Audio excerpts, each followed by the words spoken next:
Well, hey everybody, it's Andrew Douglas Lane here at the Douglas Moon Fragrance Channel, where I review fragrances from the cheaper end all the way to the more expensive, niche, and luxurious. At least that's what they call them.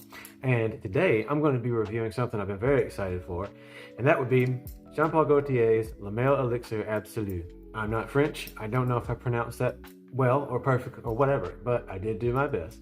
This just came out not very long ago. I'm going to go ahead and pull the little grenade doohickey here because it clangs a lot.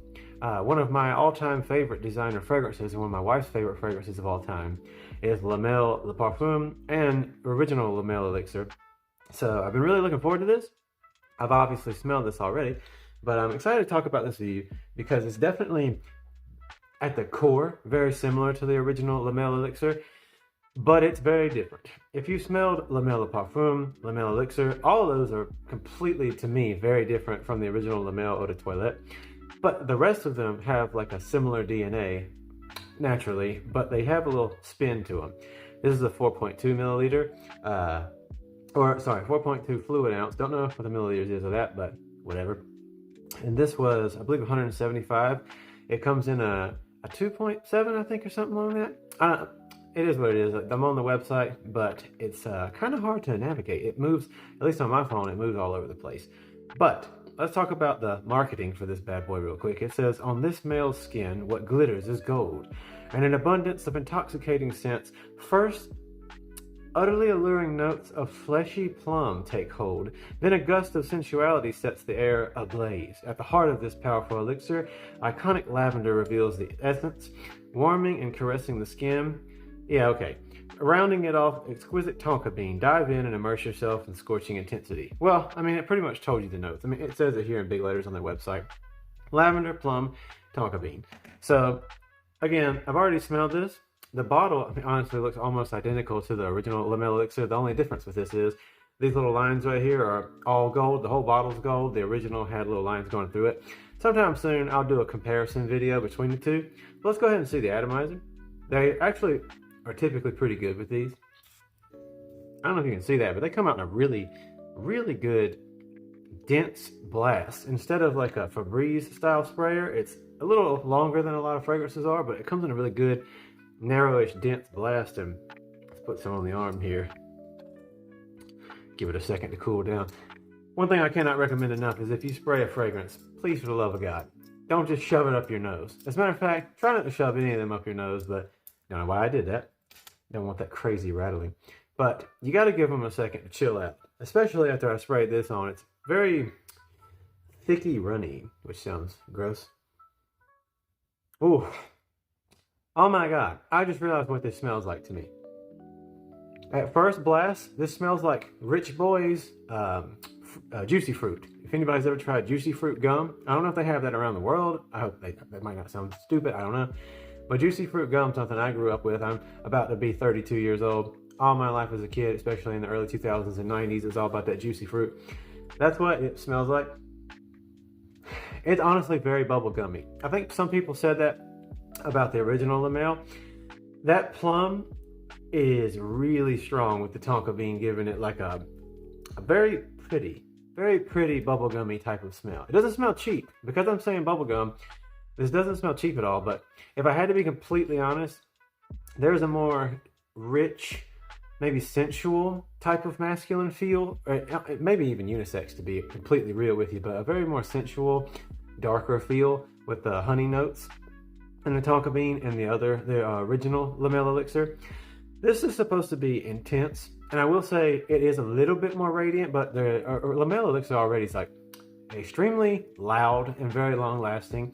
It's one of the, for me, and my skin doesn't hold fragrances very well, but it's one of the longest, most powerful fragrances that I personally have, and I love it. For what you get and the value versus the cost of these, because again, they're in the designer category, but I think they're more upscale because there's something about Male. A lot of people, the original Male was very popular, so a lot of people wear it, and so, or at least they used to. I don't even know anybody who actually wears it anymore other than myself and a friend of mine from work. But I remember at one point in time when it came out, it was all the rage. Well, Male Elixir, for some reason, compared to even Le Parfum, doesn't get as much love online as I've seen, but I prefer it. My wife technically likes them both equally. Maybe a little bit of edge goes to Le Parfum, I love the Elixir very, very much. One of my all-time favorite fragrances, but this one, I don't know that I would keep it in that same exact category. It's definitely, I think after the 2 times I've worn this so far and gave it a shot, it's got the same power. Probably, again, a little bit more, even so, due to the plum being very radiant. So it blasts off of you. If you buy this and you spray it on, be prepared for it to be something that's going to be very in your face and people around you. It's not offensive whatsoever. Very fresh.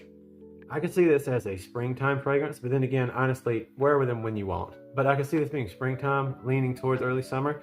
But really, it could be anytime because the way the tonka bean and lavender kind of play underneath it, you could do whatever you want with the whole Le Male line just about, except, again, the Eau de Toilette, to me, a little bit more of a early spring, but wintry type of, maybe even fall, but mostly during that winter season type of smell. But this could be year-round. It's very bright. Again, less necessarily sensual, even though that might sound like a strange word to use, than the original Le Male Elixir, because again, it has that tonka with the honey. I believe honey's in it. It definitely is a very strong honey-like feel to it. This is very strong with the plum. It's blasting through so powerfully and still has like a very luxurious bubblegum type of fragrance, but not in a cheap or bad way. It's beautiful though. I will say it smells, it's starting to, as it's cooled down a lot, I really do like it. I'd say I love it. I just, again, don't think I like it as much as my personal preference. Again, remembering everybody in the world, but especially here in the review community, our preferences are our own. So we can tell you notes. You can go look them up for yourself though. You can go try things in store if they have them. But at the end of the day, everybody's opinions are subjective, and you should understand you should try things if you can, if you get the chance. I think that at Macy's and certain other stores, depending on what country you're in, they have this as something you can test out. I recommend doing that because you really want to know if this is for you, but it's very, I'd say it's mass appealing. It's not as mass appealing as like an Aqua de Joe or something like that, or even Sauvage. Very basic. This is unique enough that I could almost imagine somebody could try to pass this off if they were wearing it. Somebody asks, what are you wearing? And they want to be like, oh, I'm wearing a niche fragrance. There are niche fragrances I've smelled that were less unique smelling almost than these. And this is, like I said, very different. Maybe even slightly less, unique than the original Le Male Elixir. And that's just my opinion. But that's because you've got Hawas and other fragrances out there, like on a cheaper and even higher end, that have a plum note to them. But this was very well done. I think this is beautiful. I think it's exquisite. The price for a 4.2 for like, I think it's 170, 150, something like that, US dollars. It's not the best in the world price-wise, but also you get a pretty decent amount of fragrance. I don't care too much for the bottles because I just am not very interested in the man's figure. Nothing wrong if you are. But I think they're kind of fun. Just not really my speed. But the colors, though, are pretty cool to look at. I'm a simpleton. I like shiny things. They match my glasses. And by the way, if I look stupid, it's because I keep dodging the sunlight. I decided to film this later in the day, whereas usually I've got pretty good light. But Le Male Elixir Absolu, with the price for what you get, how much you get, the price versus how much you get, and the overall fragrance, I'm gonna give this about an 8.6 because longevity is like a 9, close to a 10. Sillage, I've had nothing but incredible. Not everything comes off of me. Even some certain very powerful fragrances don't come off of me that well. This lasts forever and goes forever. I've actually had this last on me longer a few times, like with the same equal amount of sprays. You can overspray Dior Sauvage Elixir very easily, but I actually get a better wear, honestly, out of this than I personally do that. But again, we're all different. Hormones are different. And you might tell me I'm an absolute psychopath for saying such a silly thing, but that's my personal experience. But I rate this an 8.6. Great fragrance. Unique enough compared to most designer fragrances, but I prefer the original Le Male Elixir, I believe. Again, we'll do like a one-on-one comparison, even have my wife in that video. But I highly recommend it.